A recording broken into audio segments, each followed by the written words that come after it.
Hi, my name is Jared Cook, and this is my story. I guess where to start from is that morning when I woke up. Just another morning, went to school at Denton High and got through with my classes. So I went up to the shop where my cousin works, and after the time was closing, which is 8 o'clock, he went home, and I was like, all right, guess I'm gonna drive home too. When I was driving around my neighborhood, I came past a church, and I saw there was obviously something going on. There's cars pulling in and parking, and there's people out there with flashlights and stuff. And next thing I know, there's a light in my face while I'm riding on my motorcycle. We were getting ready for a Tuesday night at Overflow. Wade Morris was speaking for the second time, and we were so excited to hear him speak. And we were dividing up into different teams, seaters and greeters, and parking teams. And Ben and I chose to be on the parking team. We grabbed our vests, grabbed our flashlights, and as cars were driving by, I was blinding them with the flashlight. And that was when Jared drove by on his motorcycle, and I got him with the flashlight really well, and he turned around real quickly, came into the parking lot. I thought he was about to beat me up. And I'm like, what is going on? And I could see that they were pointing at me, and I was like, oh, did I do something wrong, and do they need to talk to me? So I get down to the end of the street, turn around, and come back. And when I come pulling in, they looked a little surprised to see me coming in, or scared, something. I don't know. I looked at Ben and Caitlin, and I was like, hey, did you need something, or did I do something wrong? And they're like, oh, no, we're just shining lights in people's eyes, it's just a normal thing to do. And so they're telling me what was going on here at the church, and it was Overflow, college ministry that was going on. And I was like, oh, that's cool. I never heard of that before. And so they're telling me all about it and all the details, and they asked if I wanted to come in. And I was like, yeah, sure, I'm not doing anything really. I was kind of hesitant at first, because I was just like, do I want to go, or do I just want to go home like I was doing? And I was like, nah, I don't want to go home, so I decided to come in.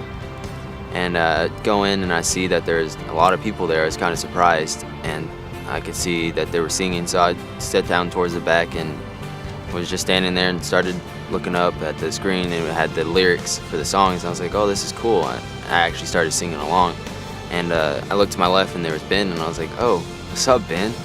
Because I just met him outside, but he's someone I haven't seen because there's no one else here I know. He went in, and Caitlin told me to go after him, go sit by and make sure that he wasn't by himself. So I said, okay. So we went in after him, and I sat by him, talked to him a little bit, didn't want to get in the way of worship. And Wade Morris started speaking, and immediately he was talking about Mark 4, where it talks about the sower, the parable of the sower, and how you're sowing seeds. How there's concrete, the rocks, the thorns, and then the good soil. So this time felt like I was on good soil. It was a good time in my life, and he was speaking to me, and I was like, this is it. This feels good. Something's good is happening here right now, and I felt like the Holy Spirit come in, and he did an invitation to come down, and I was like, this is what I want to do. By the time he was finished, he asked for the leadership to come down, and I was like, oh, I don't know anybody in the leadership. I don't know what to do. And then I saw Ben, and I was like, oh, he's from the leadership. I know him. Our heads were bowed and our eyes were closed at the time, but I could hear the seat next to me jumping up, and I got really excited and really happy. Whenever he said any leaders, if you know the people up here, stand up and come to them. And I stood up and I looked, and I saw the backwards hat, and I ran up there and I talked to him a little bit. And it turns out that he'd been going to church his entire life.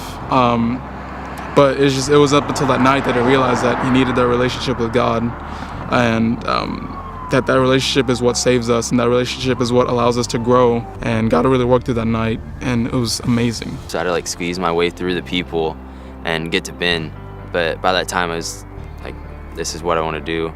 And Ben was there to pray over me, and I was really accepting towards it.